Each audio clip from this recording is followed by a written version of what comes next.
جناب اشفاق احمد نے ایک واقعہ سناتے ہوئے کہا کہ میں گھر سے نکل کر روڈ پر چلا جا رہا تھا کہ ایک بابا نے زمین سے چھوٹی سی ٹہنی لی اور فرش پر رگڑ کر بولا، لو میں تمہیں انسان کو بندہ بنانے کا نسخہ بتاتا ہوں۔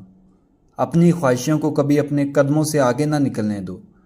جو مل گیا اس پر شکر کرو، جو چھین گیا اس پر افسوس نہ کرو۔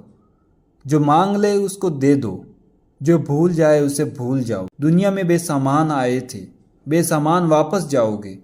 سامان جمع نہ کرو، ہجوم سے پرہیز کرو۔ تنہائی کو ساتھی بنا لو۔ جسے خدا ڈھیل دے رہا ہے اس کا کبھی احتساب نہ کرو۔ بلا ضرورت سچ بولنا فساد ہوتا ہے۔ کوئی پوچھے تو سچ بولو، نہ پوچھے تو چپ رہو۔ لوگ لذت ہوتے ہیں اور دنیا کی تمام لذتوں کا انجام برا ہوتا ہے۔ زندگی میں جب خوشی اور سکون کم ہو جائے تو سیر پر نکل جاؤ۔ تمہیں راستے میں سکون بھی ملے گا اور خوشی بھی۔ دینے میں خوشی ہے، وصول کرنے میں غم ہے۔ دولت کو روکو گے تو خود بھی رک جاؤ گے۔ چوروں میں رہو گے تو چور ہو جاؤ گے۔ اللہ راضی رہے گا تو جگ راضی رہے گا۔ وہ ناراض ہو گیا تو نعمتوں سے خوشبو اڑ جائے گی۔ سادھوؤں میں بیٹھو گے تو اندر کا سادھو جاگ جائے گا۔ تم جب عزیزوں، رشتہ داروں، اولاد اور دوستوں سے چڑھنے لگو تو جان لو اللہ تم سے ناراض ہے، اور تم جب اپنے دل میں دشمنوں کے لیے رحم محسوس کرنے لگو تو سمجھ لو تمہارا خالق تم سے راضی ہے۔ ہجرت کرنے والا کبھی گھاٹے میں نہیں رہتا۔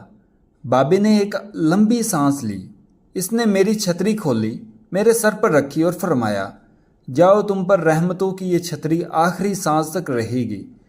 بس ایک چیز کا دھیان رکھنا، کسی کو خود نہ چھوڑنا، دوسرے کو فیصلے کا موقع دینا۔ یہ اللہ کی سنت ہے۔ اللہ کبھی اپنی مخلوق کو تنہا نہیں چھوڑتا، مخلوق اللہ کو چھوڑتی ہے۔ اور دھیان رکھنا، جو جا رہا ہو اسے جانے دینا، مگر جو واپس آ رہا ہو اس پر کبھی اپنا دروازہ بند نہ کرنا۔ یہ بھی اللہ کی عادت ہے۔ اللہ واپس آنے والوں کے لیے ہمیشہ اپنا دروازہ کھلا رکھتا ہے۔ تم یہ کرتے رہنا، تمہارے دروازے پہ میلہ لگا رہے گا۔ میں واپس آ گیا اور مجھے انسان سے بندہ بننے کا نسخہ مل گیا تھا۔